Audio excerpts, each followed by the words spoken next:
All right, y'all, welcome back to the show. It's Anti-War Radio. I'm Scott Horton. And one thing beneficial about being a libertarian is I stay anti-war when Democrats are in power. And, you know, it actually seems to me like it would be difficult to be a liberal or a conservative and have to flip and flop and carry around so much cognitive dissonance. Seems like it would be stressful, you know? Why not just be against all of them equally all the time without exception, and then you're always right, you know? You don't have to deal with the burden of the blood on your hands from cheerleading mass murder. But, you know, I don't know. I guess if you can identify with a politician doing the mass murdering, then that satisfies a greater psychological need somehow, huh? A more important one than how you might feel if the killing were to stop. Anyway, so what's fun about this is we've all seen, since Barack Obama got elected, the kind of disillusion of the anti-war movement. I mean, there's no doubt that over there at World Can't Wait, that they're not waiting. They haven't changed one bit, right? Deborah Sweet at antiwar.com, we haven't changed one bit. But where are all the people? Where's the audience for World Can't Wait, for antiwar.com? Where'd they go? What happened? Well, we can all, you know, invoke our anecdotes and our, you know, medium-term memories and tell some stories. But Michael T. Heaney and Fabio Rojas did a study. It's called the Partisan Dynamics of Contention, Demobilization of the Antiwar Movement in the United States, 2007 through 2009.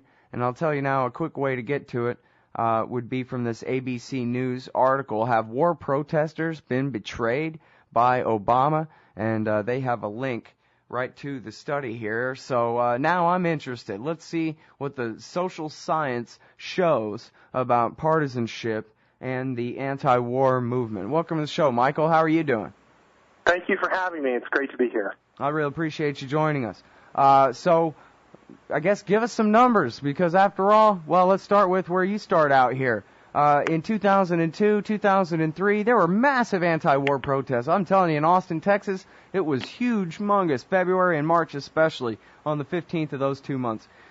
Huge protests and in the heart of Texas, and then there were millions of people protesting all around the world against the invasion of Iraq, but it seemed like we couldn't stop it. We knew we couldn't stop it, really, and once we failed to stop it, a lot of people went home right then. But since absolutely. Yeah, well, and I was in that group of people that was out on the streets. I remember the first time that I heard in 2002 someone say that President Bush had plans to invade Iraq. My first response was, well, he can't do that.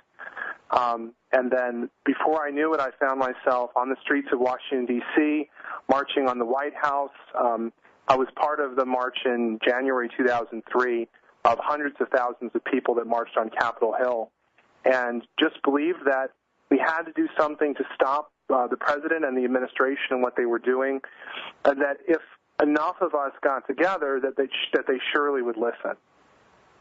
Yeah, that was funny. I never thought that part, but I still, well, no, I guess that's not really true. I mean, I really did think that if enough people who could just see through it. I mean, there were a lot of people who were against it, who knew that Saddam Hussein and Osama bin Laden were different and whatever, who weren't really going for it, but who still didn't come outside. And I remember thinking that, you know, if enough of us really just did insist that they wouldn't be able to ignore it, that it could at least be delayed somehow, something. But, you know, as big as those protests were, the American people really fell down on the job then. That feeling from being on the streets.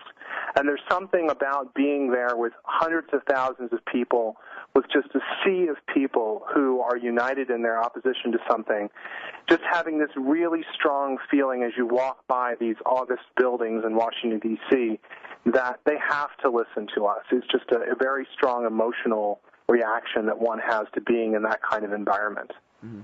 Well, and it's fair, right, for people, you know, average people who know better, who are against it, after they fail to stop it, no matter how hard they try. The Republicans have their way and launch this war and then make the whole thing the worst disaster could possibly be and stay for years and years and years. people feel pretty hopeless. What's the point of participating if you can even figure out how to participate, a good avenue to participate? Then, what's even the point if your very best efforts can't stop the very worst thing? It's not like you're going to be able to call it off any sooner either, and people really do just kind of shrug and leave it to others. Right. Well, one of the things that we know about why people participate in protest is they participate in protest because they feel like their voice is not being heard, and also because they feel a strong sense of threat. So a large part of what was happening during the Bush years was not only that people disagreed with the policy, that was definitely a necessary condition, but also there was a strong feeling that they weren't being listened to through the normal channels, and also that not only was George Bush and the administration doing this one thing that was wrong, but there was a possibility that they would do a lot more things that are wrong. All right, well, so then I guess a lot of people, I'd have to say, I don't even think it's a matter of opinion. I think just objectively they fell for it and thought that they had an avenue to express that very same sentiment in political power, and that was supporting Barack Obama. And he hasn't done a thing to undo the wars. The most unwarlike thing he's done is abide by the timetable that George Bush signed with Nouri al-Maliki for withdrawal from Iraq, and even now they're pushing to stay there, and yet the anti-war movement, certainly in terms of street protests and so forth, is nowhere to be found. Well, I'm not sure that people who voted for Obama... Well, that's an overstatement. They're somewhere to be found, but they're small compared to before. Well, I think that people who voted for Obama, I wouldn't say that all of them believed that he would simply bring an immediate end to the war. I think that many people believed that he would be better than Bush on this particular issue, and that in particular they found him less threatening than they found Bush.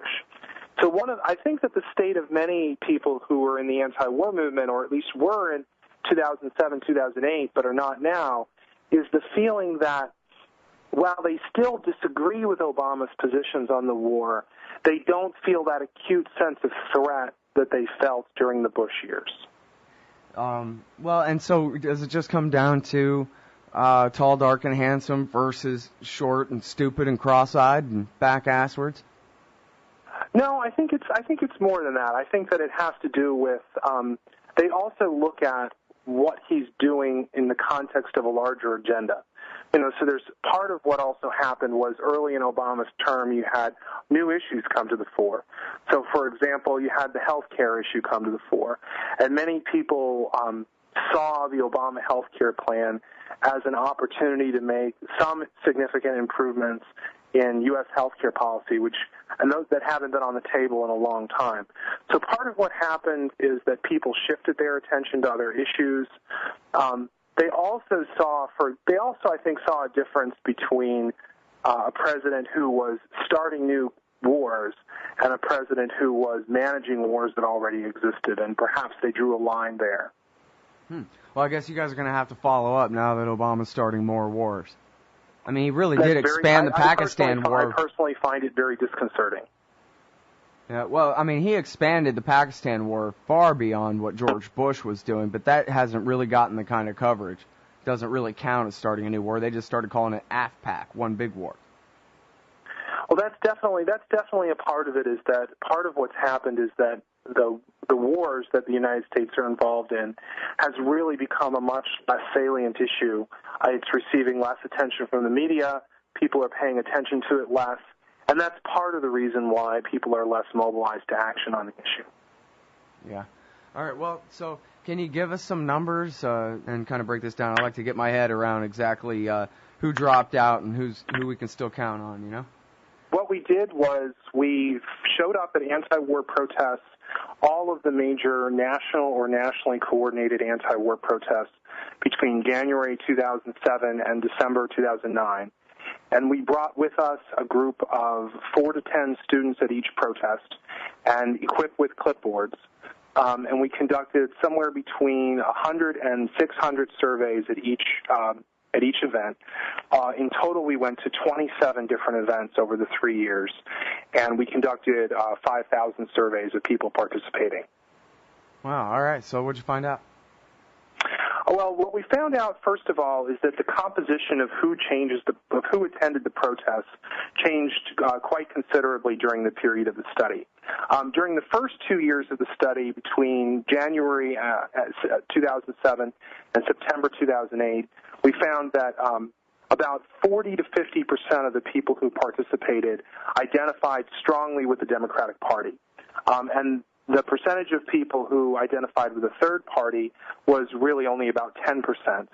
Now, of course, most of the people who participated said that they didn't have a partisan orientation. So about 50%, 40 to 50% of the people in the study are sort of rejecting the idea of partisanship through the whole period. But what happens after 2008 is that the percentage of people identifying with the Democratic Party who are participating in protests really drastically decreases. So it goes from the 40 to 50% level down to only about 20% of the participants identify with the Democratic Party. Now, of course, this is devastating because the Democratic Party is the mass object of the left. This is what people who think of themselves as liberal or progressive, the average citizen who thinks of themselves in this way, many of these people identify with the Democratic Party. So you've got very large numbers of people who were participating but no longer are participating. And the reason that we attribute to this is we look at the reasons why people participate and the motivations that they have. And basically what we find is that in the Obama years, there's a decreased sense of threat by people who are on the liberal side of the political spectrum, and it's this decreased sense of threat that explains the decreased participation of Democrats in the anti-war movement, and is a very important explanation for why the numbers of people participating in protests decreased. Yeah, and now, I'm sorry if I missed it, did you say overall how badly the numbers have decreased? Not just in terms of the Democrats. So starting, it's impossible to judge exactly how many people participate in a protest. Sure. So we don't make any effort to count the actual number of people. But rather what we did was we had our team arrive at a consensus about what we thought the order of magnitude of each event was. Right? So basically, was this an event that had millions of people, hundreds of thousands of people, tens of thousands of people, thousands of people, et cetera. Right. And what we found was that protests that took place between 2003 and 2007, that many of these events had orders of magnitude in the hundreds of thousands. But what happens, the last event that was of that magnitude for the anti-war movement was a protest on Capitol Hill in January 2007, actually what proved to be an absolutely beautiful day in the middle of January in Washington, had something on the order of 100,000 people, plus or minus a few thousand. But after that, the numbers begin to decrease. They almost immediately fall to the low tens of thousands in 2008, and by 2009, the protests are really in the thousands, or even many of them in the hundreds. So once the Democrats start obtaining electoral success, the people who identify with the Democratic Party stop participating in these protests in a large way. Uh-huh. Or people who identify with the Democratic Party decrease their participation proportionately more than people who are allied with other groups. Mm-hmm. So is there an earlier study then about 2003 through 7? Well, Fabio and I also did a study from 2004 through 2005. Oh, I see. So we attended the Republican National Convention protest in August 2004, and then all of the major protests that took place for the next 12 months, ending with a protest in Washington in September 2005. And we found that the percentage of people who participated in those protests was about 40% Democrat. So we see basically this from around, our evidence shows that from around September 2004 until around January 2007, you see about 40% of the protests being made up of Democrats. But then the bottom of that basically falls out once Obama is nominated. Yeah. Well, what bums me out about this is there was a very top-down, clear channel sort of talking point that people on the right, George Bush supporters out, in the society, not necessarily the political class, but maybe the talk radio audience, really, would say, well, you just don't like George W. Bush. And so then it was, you have a personal problem with this guy because of something that's personally wrong with you. And then that changed the whole conversation from, yeah, but what's so despicable about him, and let me count the ways kind of thing. And it was really effective. And now I'm looking at this and I'm thinking they were all right, pretty much.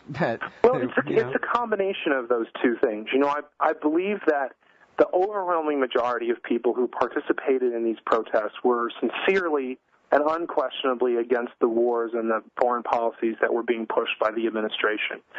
But it was the presence of Bush as president that made these events seem all the more threatening. Right. And, you know, part of what's happening now, why people are not more outraged by what's happening in Libya and why people are not more outraged with what's happening in Pakistan and Afghanistan, is that that they don't see the threat that comes from the Obama administration. So it's hard to perceive that. You could think about, one way of sort of thinking about the psychological difference is that George Bush is a lot like a storm, and Barack Obama is more like a flood. And when a storm comes, you know, thunder and lightning come, and when the thunder and lightning starts, it raises our sense of fear. And so we react to that sense of fear and attempt to protect ourselves. But Barack Obama is more like a flood in the sense that you have sort of slowly rising water. And one of the things you find when you're in a flood is you think, well, this is water. This is no big deal. This is not really that dangerous. But as the water slowly rises, all of a sudden you find yourself being threatened in a way that you didn't realize that you had been. Right. All right, well, we'll have to leave it there. We're all out of time, but I really appreciate your time on the show today and this important work. Okay, everybody, that's Dr. Michael T. Heaney. Oh, yeah, sure thing. Michael T. Heaney from the University of Michigan, and he co-wrote The Partisan Dynamics of Contention, Demobilization, the Antiwar Movement in the United States, 2007 through 9.